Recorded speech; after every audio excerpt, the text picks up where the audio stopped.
Welcome once again to another VATSIM emergency. Today we'll deal with an engine failure due to a bird strike at V1, the worst imaginable time. When we reach V1, we are committed to flight due to the fact that we have a great chance of overrunning the runway if we attempt to stop. Luckily, the V1 speed is calculated such that at that speed the airplane is capable to accelerate to V2 speed with only one engine operative. The V2 speed is the speed an aircraft with one engine inoperative must be able to attain in order to leave the runway and be 35 feet off the ground at the end of the runway, and thereafter maintain 200 feet per minute climb. If those requirements are achievable, it will guarantee us full obstacle clearance on the climb out. When we encounter the birds and the engine fails on us, we will be exposed to a huge thrust asymmetry. The aircraft will be forced to the side that has the failed engine. So if the left engine fails, the nose will be pushed towards the left side. Our actions are therefore to quickly apply appropriate right rudder to counteract the forces and maintain on center line as best as we can. To ensure we have sufficient power, we request maximum continuous thrust from the remaining engine, giving us a little extra boost in the critical phase. As we hit VR, or rotation speed, we must not pull too aggressively on the yoke. We have lost roughly half of our thrust and the plane probably won't lift off as easily as usual.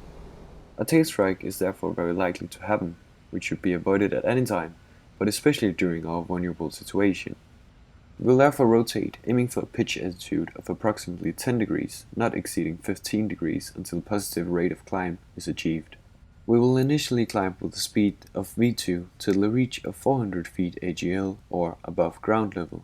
At 400 feet AGL, we will lower the nose just a notch to accelerate to V2 plus 20 knots, which we will maintain until our acceleration height of 1,500 feet.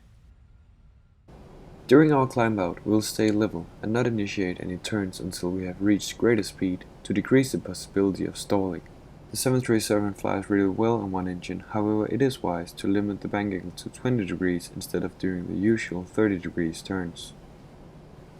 Another thing I would like to cover in today's episode is emergency squawk codes. There are 3 emergency squawk codes, which each has its own very important message. There are the 7500, the 7600 and the 7700. The 7500 is used when the plane is being hijacked, a very discreet way of telling air traffic control what is going up on there. The second is the lost communication, the 7600, which is used as an alternative way to tell the controller that you are unable to establish communication. The third and final emergency squawk is the 7700, which covers the rest of the emergency, which cannot fall into the 2 other categories, and basically just tells air traffic control that something isn't as it should be, which it won't be today. When appropriate, we will eventually set our squawk to 7700. We'll have to cover one last thing before we can execute today's emergency, which is the following. When one engine is lost, our performance decreases a lot. Some instruments like the transponder rely on the plane to be able to produce maximum performance if requested, and cannot take into account that we are operating on one engine only. The transponder has 3 active positions. The first position is the expander mode. In this mode, the plane sends information about our height and speed to air traffic control and tell other planes our location. The second mode is the TA only or traffic advisory only. This mode includes all the expander features, but additionally the transponder informs us about other planes' position relative to our position in the ND or navigation display and advises us if we get too close to one another. The third mode is TARA or traffic advisory and resolution advisory. This mode includes all expander features and traffic advisory features, but additionally our transponder communicates with other planes' transponder and calculates the best way to avoid collision. For example, our transponder tells us to climb, while the other plane's transponder tells them to descend. We will therefore avoid collision. But when these resolutions are calculated, the transponder uses figures for a fully operating 737 and does not take into account that we are running on one engine only, which maybe will make us unable to climb as commanded from the transponder. In that case, the resolution feature could lead to collision instead of avoiding it. When we lose one of the engines, we will therefore put the transponder in TA only mode. The transponder will therefore continue to feed us information about other planes' position and height, but won't advise us how to avoid them. That decision is up to us now. That covers what we'll need to know today, so jump with me on board as we deal calm and professionally with today's emergency situation during our departure out of Birmingham. Runway 619, runway 33, clear for takeoff, that's between 28 degrees, 8 knots. Runway 33, clear takeoff for Ryanair 61 So we'll do the before takeoff checklist. Attendant notified is complete. Transponder to TARA. And we'll just concentrate on doing this right turn before continuing.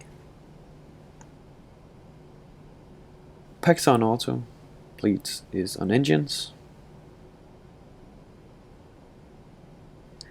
APU is off. And the recall is clear. Before takeoff checklist complete. We will just check the final here as well as down the runway, putting the strobes on, landing lights on, and set the taxi lights off. Engines is in continuous, good.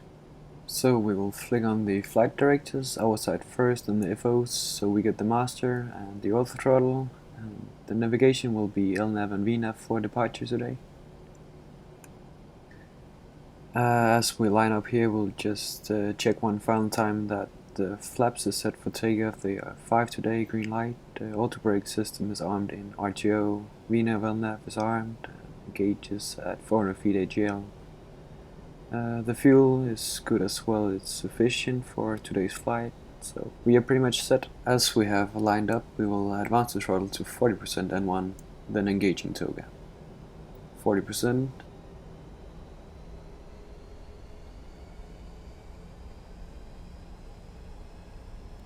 Toga.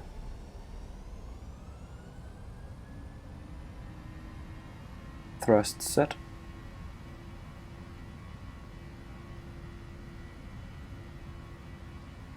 $80 knots checked, throttle hold.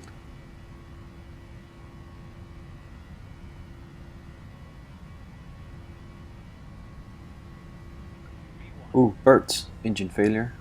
Continue, max continue thrust, correcting with the rudder here.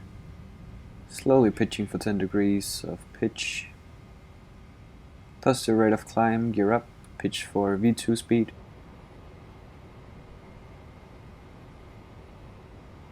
On 61 we are declaring an emergency. Our number 2 engine has failed due to bird strike. Request return to Birmingham.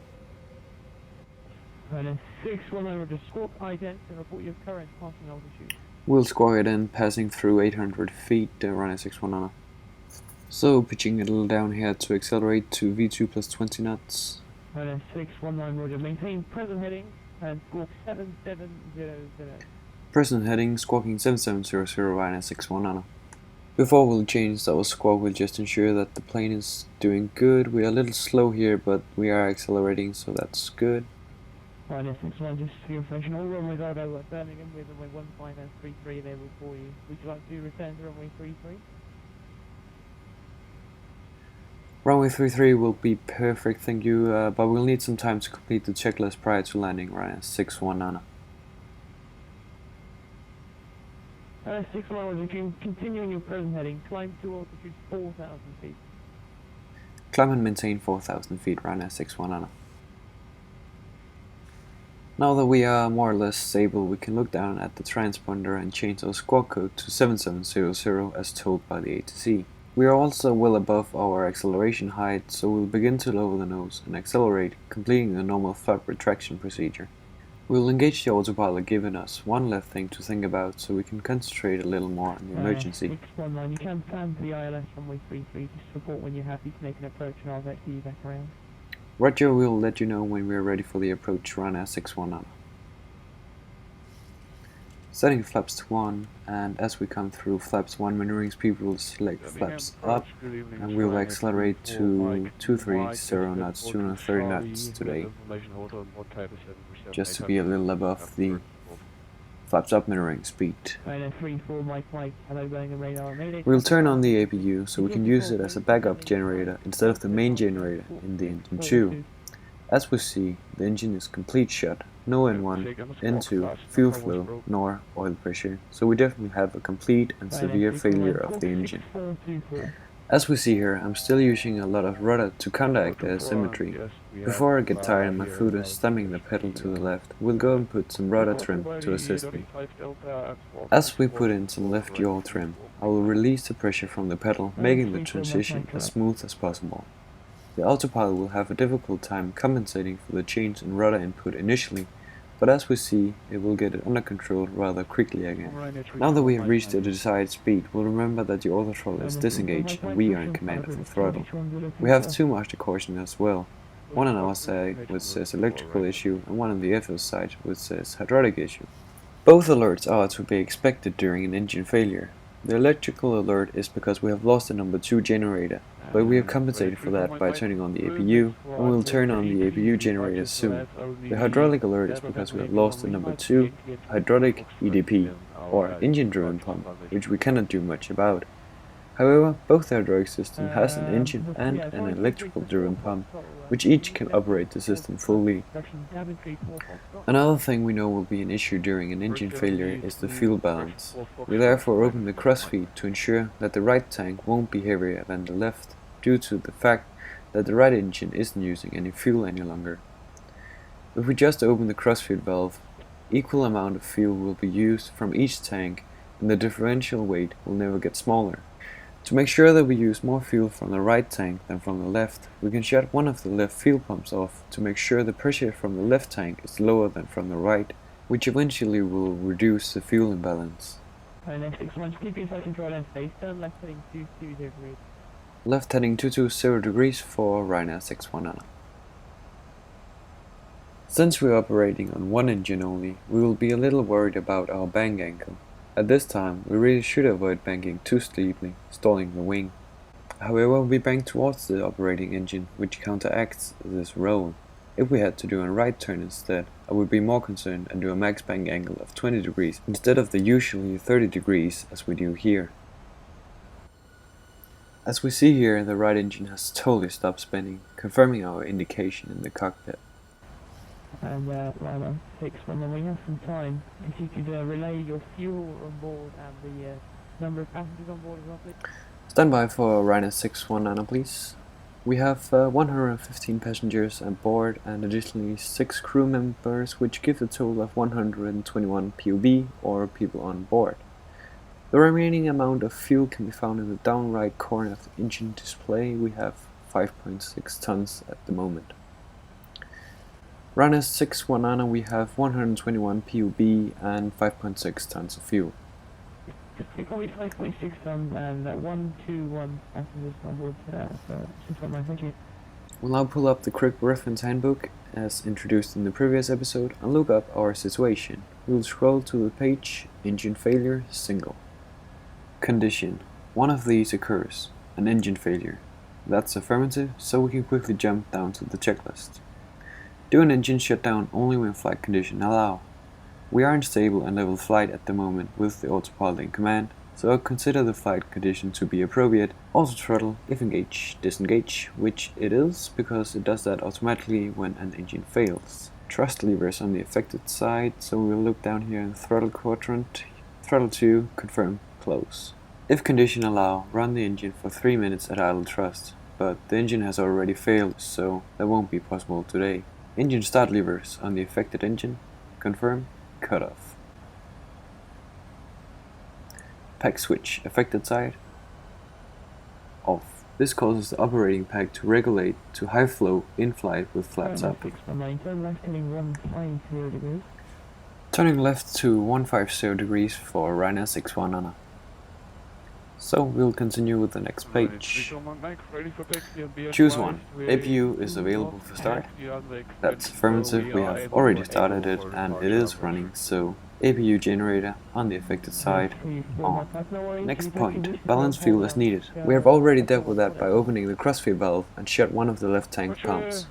Transponder mode selector, TA only. This prevents climb commands which can exceed single engine performance capability, just as we discussed earlier. If wing anti-ice is needed, isolation valve switch auto. We probably won't need it today, however the isolation switch is already in auto in case we do. Plan to land at the nearest suitable airport. We have already planned to return back to Birmingham, which is near and suit as well with its runway length of 3,052 meters and great emergency facilities.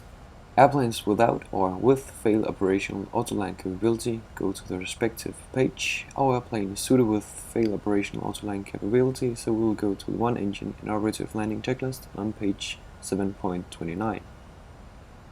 Condition: landing must be made with one engine in operative.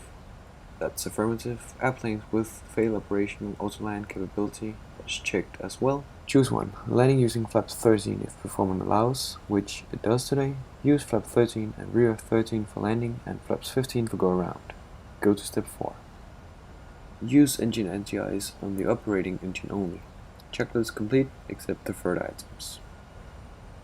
Ryanair 61, there is no speed control, so you can maintain your own speed and just report when you're happy to make approach. No speed restrictions, and we will let you know when we are ready for the approach. Ryanair 61, thanks.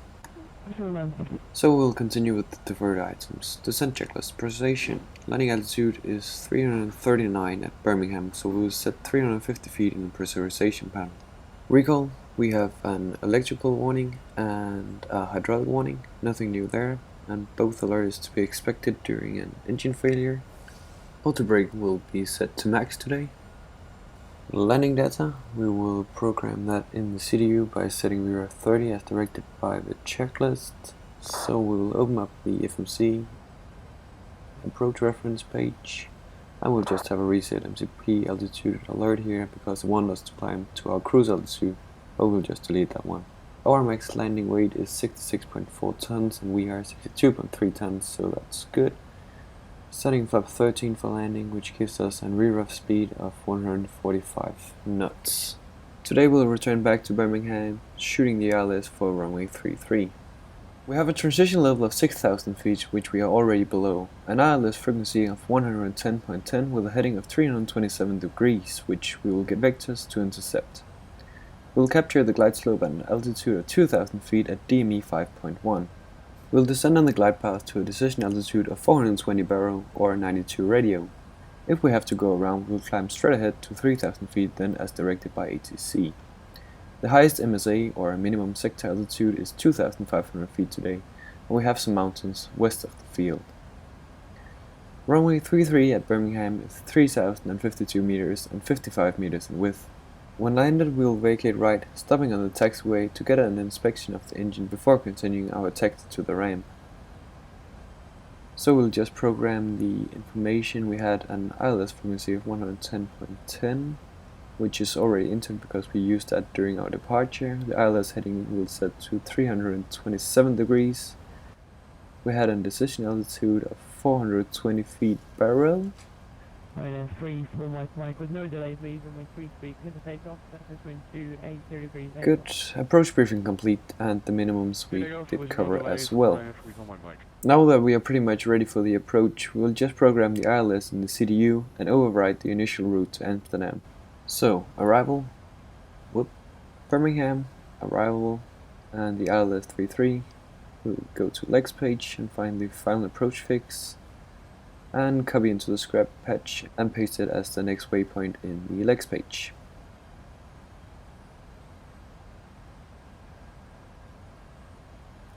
Perfect, so we will inform ATC. Ryanair 619 and we are ready for the approach. Ryanair 619, roger, vectoring to the ILS approach runway 33. There is obviously no delay. Descend towards 3,000 feet. Expecting the ILS 33 descending 3,000 feet, Ryanair 619. We'll just do a vertical speed of 750 feet per minute. Now that we have initiated our descent without the reach of our cruise altitude, the pressurization panel will give us an off-scheduled descent if we do not take any actions. To let the pressurization know that it should begin its depressurization sequence, we'll just set the cruise altitude to an altitude we have already reached.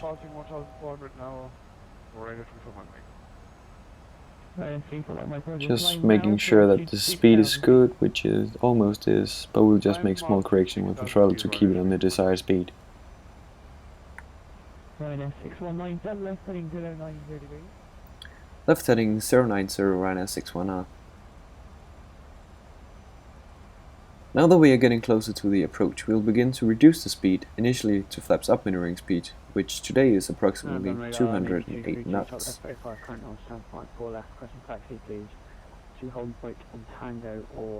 As we see, even at idle thrust and only a vertical speed of 750 feet per minute, the plane won't slow down much, which really confirms that the Boeing 737 is really well at gliding. I am a little worried that we won't slow down in time if we continue like this, so I'll reduce the vertical speed to expedite the deacceleration.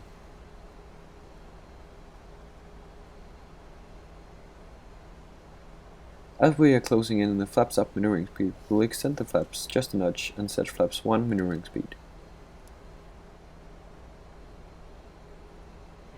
Minus 619, left heading 07 degrees, altitude 2000 feet. Left 070, descend 2000 feet for Ryanair 619.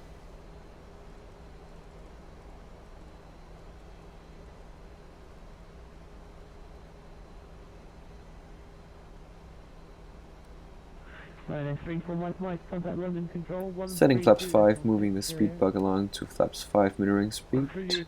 Now that we have the speed under control and is reduced appropriate, we will increase the vertical speed once again to ensure we can capture the glide slope at 2000 feet when we intercept it.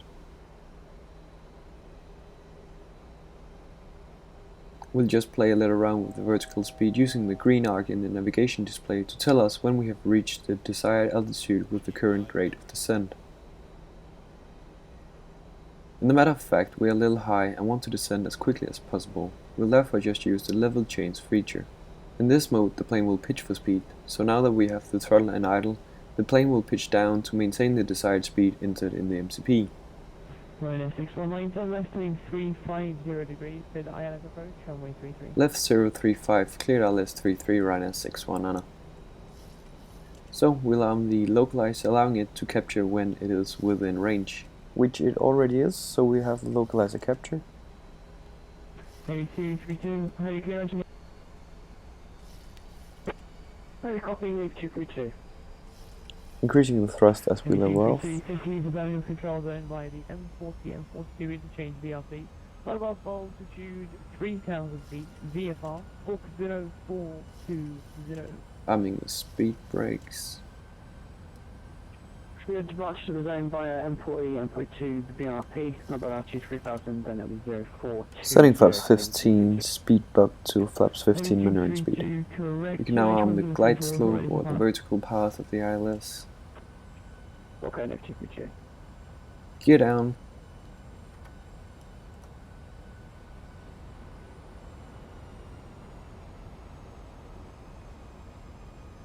Flap 30 and we'll set the speed to VREF plus 5 knots. Ryanair 619, runway 33, clear to land, thrust is wind 270 degrees, takeoff. Clear to land runway 33, Ryanair 619, thanks. We have glide slope capture and the plane has begun the descent. Landing light is checked, starters are in continuous.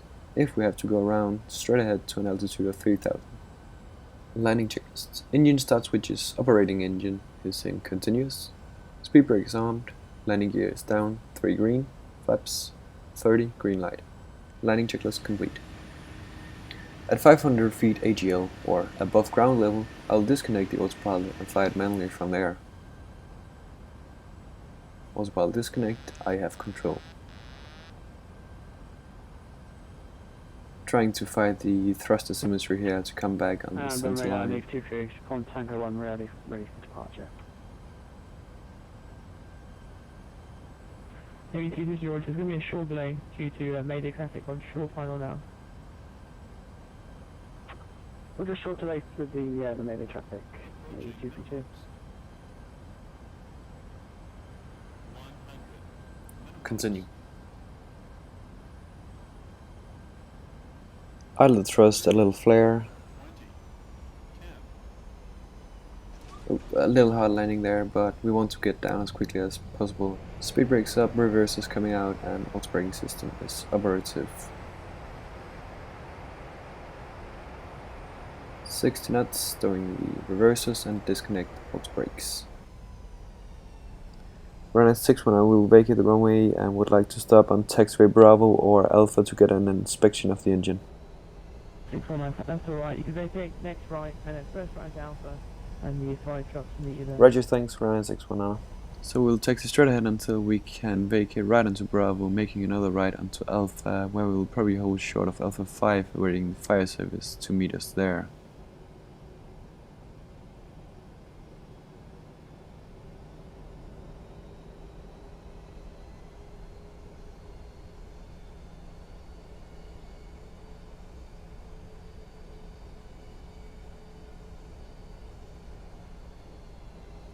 Ryan 619, we have vacated the runway.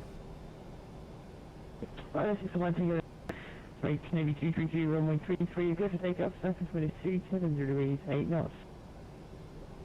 Normally we will run through the after landing flows at this point, but I won't bother you with doing that today. If we take a look from the outside, we see that the engine is stuck in reverse, which indicates severe damage. In the air, normally the engine blades would windmill due to the airflow, but if you remember, the engine didn't spin at all, so we really did encounter some severe damage to that engine. That will do it for today's episode. Thank you once again for flying with me, a pleasure as always. If you haven't seen the previous emergency yet, click on the screen now.